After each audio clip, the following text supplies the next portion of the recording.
pagi Bapak Ibu dan rekan-rekan sekalian, apa kabarnya hari ini? Semoga kita semua ada dalam keadaan baik dan sehat selalu. Kita bertemu di dalam doa pagi 16 Agustus 2025. Sebelum kita memulai merenungkan firman Tuhan dan belajar lebih banyak tentang firman Tuhan, mari bersama-sama kita bersatu di dalam doa. Bapa di dalam surga, kami bersyukur untuk setiap kasih sayang Tuhan, kebaikan Tuhan, penyertaan Tuhan di dalam hidup kami yang kami yakin dan percaya tidak akan pernah berkesudahan di sepanjang kehidupan kami. Kalau pada hari ini kami akan mendengarkan firman Tuhan, kami akan belajar untuk mendengarkan apa yang Tuhan inginkan untuk menjadi pribadi yang lebih baik lagi. Berkata-katalah ya Tuhan, dan kami siap untuk mendengarkan. Hanya di dalam nama Tuhan Yesus yang baik kami berdoa dan kami mengucap syukur. Amin. Bacaan Alkitab pada hari ini diambil dari 1 Samuel 6 ayat 1 sampai dengan 16 yang akan saya bacakan untuk kita semua. Tabut dikembalikan kepada orang Israel. Setelah 7 bulan lamanya tabut Tuhan itu ada di daerah orang Filistin. Maka orang Filistin itu memanggil para imam dan para petenung, lalu berkata kepada mereka, "Apakah yang harus kami lakukan dengan tabut Tuhan itu? Beritahukanlah kepada kami bagaimana kami harus mengantarkannya kembali ke tempatnya." Lalu kata mereka, "Apabila kamu mengantarkan tabut Allah Israel itu, maka janganlah kamu mengantarkannya dengan tangan hampa, melainkan haruslah kamu membayar tebusan salah kepadanya. Maka kamu akan menjadi sembuh dan kamu akan mengetahui mengapa tangannya tidak mundur daripadamu." Sesudah itu bertanyalah mereka, "Apakah tebusan salah yang harus kami bayar kepadanya?" Jawab mereka, "Menurut jumlah raja-raja kota orang Filistin, 5 borok emas dan 5 tikus emas. Sebab itulah yang sama menimpa kamu sekalian dan raja-raja kotamu.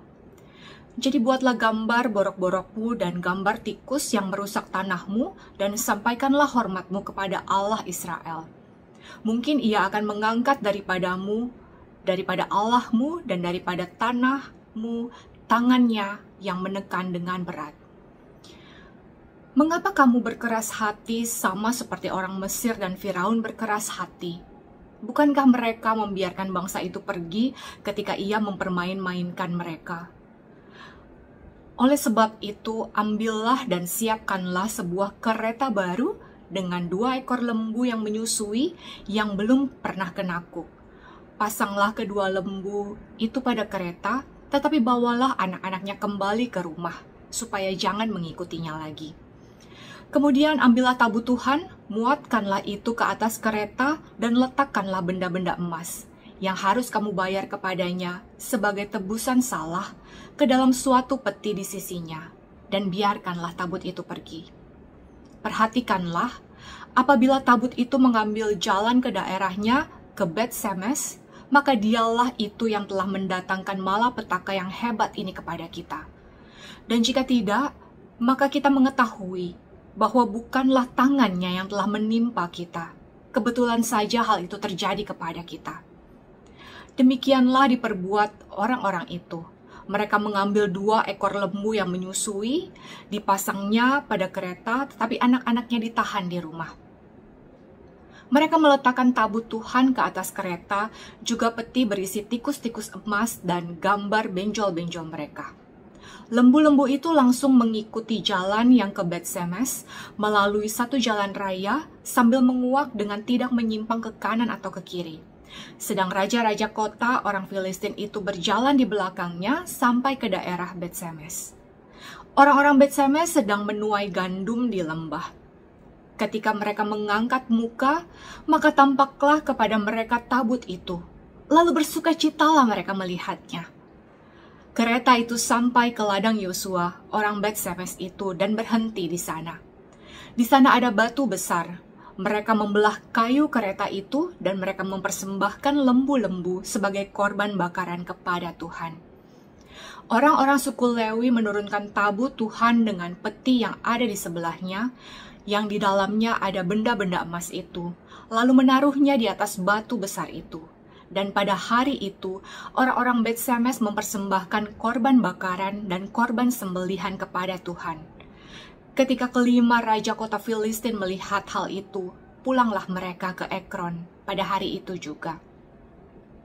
Dari perikop yang kita baca, ini adalah berlatar belakang sejarah mengenai tabut perjanjian atau yang disebut Ark of Covenant, yang merupakan simbol kehadiran Allah di tengah umat Israel. Di dalamnya terdapat loh batu, yaitu 10 perintah Allah, tongkat Harun, dan juga buli-buli berisi mana. Di dalam 1 Samuel 4, bangsa Israel kalah dalam peperangan melawan bangsa Filistin, dan sebagai upaya terakhir, mereka membawa tabut Tuhan ke medan perang. Namun karena bangsa Israel bersikap sembarangan dan memperlakukan tabut seperti jimat keberuntungan, mereka tetap kalah, dan tabut pun akhirnya dirampas oleh orang Filistin. Peristiwa ini menjadi musibah besar. Eli, sang imam, meninggal dunia, dan anaknya Hofni dan Pinehas juga mati. Dan di dalam 1 Samuel 5, setelah direbut oleh bangsa Filistin, tabut dibawa ke berbagai kota Filistin, ke Asdod, Gad, dan Ekron. Setiap kota yang menjadi tempat penyimpanan tabut mengalami hukuman Allah berupa tulah dan wabah, yang kemudian dikatakan bahwa kemungkinan adalah berupa borok dan juga penyakit-penyakit yang berbahaya.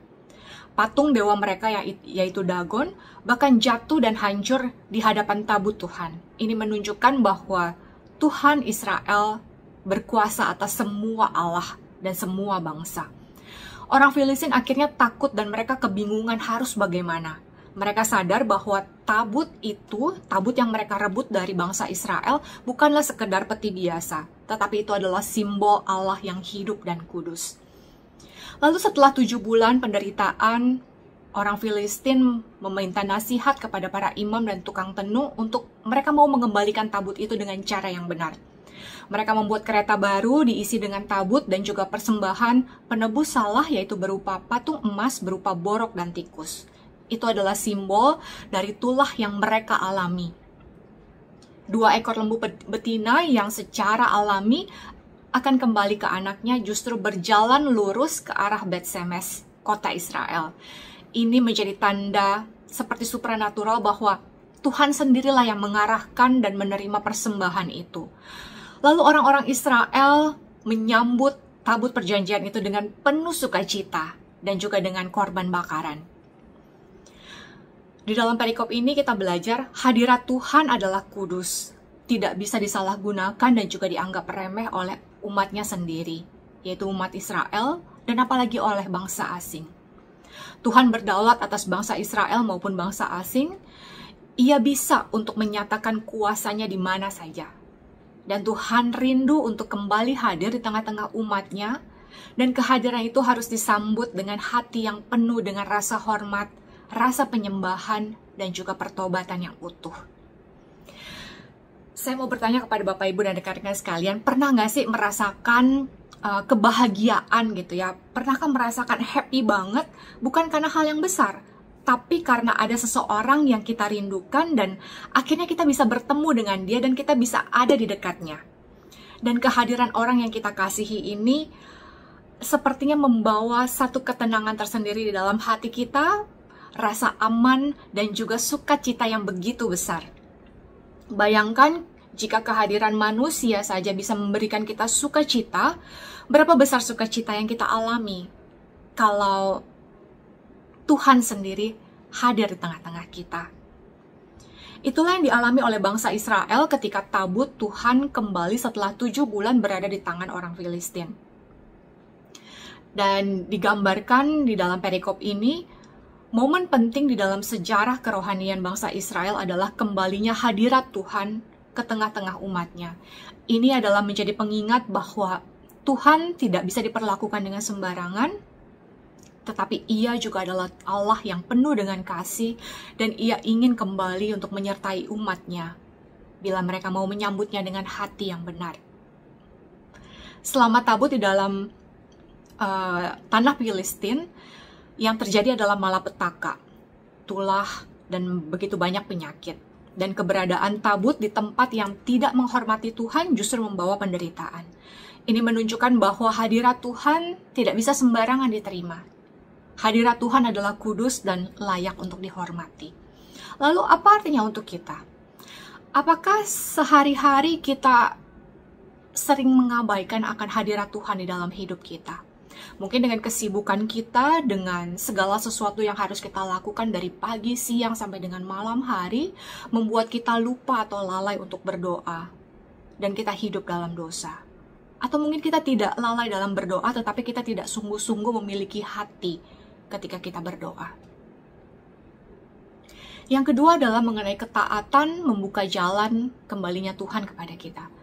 Bangsa Filistin taat pada petunjuk rohani untuk mengembalikan tabut perjanjian Israel tersebut. Lembu-lembu yang belum pernah menarik kereta berjalan lurus ke Bet-Semes. Dan ini bukanlah suatu kebetulan, tetapi Tuhan sedang menyatakan bahwa Ia ingin kembali ke tengah-tengah umatnya, umat yang dikasihinya. Apa artinya untuk kita di kehidupan kita yang sekarang ini? Kadang-kadang kita sering kali berpikir kalau Tuhan itu jauh, apalagi kalau kita sedang ada di dalam banyak pergumulan dan juga banyak masalah. Tetapi satu hal yang harus kita sadari dan harus kita ingat, janji Tuhan, Ia tidak akan pernah meninggalkan kita. Tuhan sedang menunggu kita untuk membuka hati, untuk kembali kepadanya, untuk taat kepadanya. Ketaatanlah yang membuka jalan bagi hadirat Tuhan untuk hadir kembali di dalam hidup kita. Yang ketiga adalah sukacita sejati saat Tuhan hadir. Orang-orang di Bet-Semes melihat tabut itu dan mereka sungguh bersukacita dengan luar biasa. Mereka tidak hanya senang, tetapi mereka juga mempersembahkan korban bakaran dan juga menyembah Tuhan. Sukacita mereka bukan karena mendapatkan harta ataupun kemenangan, tetapi karena Tuhan hadir kembali di tengah-tengah mereka. Apa artinya untuk kita? Seringkali mungkin kita mengaitkan sukacita, kesenangan yang bisa kita rasakan dengan hal-hal duniawi. Seperti misalnya uang. Ketika kita mendapatkan banyak uang, kita barulah bisa merasakan kebahagiaan atau sukacita. Ataukah prestasi kita, ataukah pujian dari orang lain itu membuat kita bahagia. Tetapi sukacita yang sejati sebetulnya datang dari saat hati kita dipenuhi dengan hadirat Tuhan. Apakah kita masih merasakan sukacita ketika kita datang setiap minggu untuk beribadah di gereja? Apakah kita merasakan adanya satu hasrat yang luar biasa untuk bertemu dengan Tuhan? Apakah kita masih merasakan sukacita yang ada di dalam hati kita ketika kita melayani Tuhan? Ataukah kita merasakan ada satu kebosanan atau malah menganggapnya sebagai hal yang biasa saja? Renungan hari ini mengajak kita untuk menghargai dan merindukan hadirat Tuhan sama seperti orang di Bet-Semes. Menyambut Tuhan bukan hanya dengan emosi sesaat, tetapi juga hidup dalam ketaatan dan hati yang menyembah kepada Tuhan. Hati yang tertuju hanya kepada Tuhan.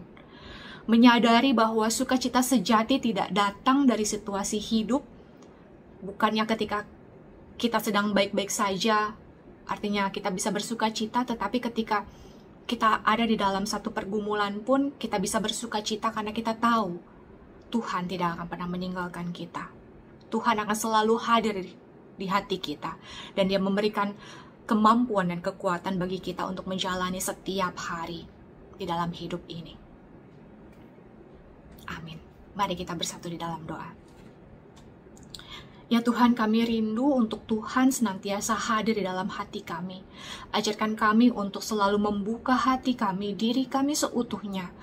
Sehingga Tuhan yang kami percaya, Tuhan yang begitu menyayangi kami, Tuhan yang begitu baik bagi kami, senantiasa hadir di dalam hidup kami. Dan biarlah hidup kami bisa menjadi cerminan, bisa menjadi contoh yang baik, teladan yang baik bagi setiap orang yang melihat kami. Inilah kami ya Tuhan, bentuklah kami sebagai anak-anak-Mu setiap hari untuk menjadi semakin serupa dengan Tuhan, semakin lebih baik lagi di dalam hidup kami. Hanya di dalam nama Tuhan Yesus yang baik kami berdoa dan kami mengucap syukur. Amin. Selamat menjalani hari, Tuhan Yesus memberkati kita semua. God bless you. Bagi Bapak Ibu yang memiliki pergumulan khusus dan ingin didoakan, bisa menghubungi rekan-rekan pendeta di nomor berikut.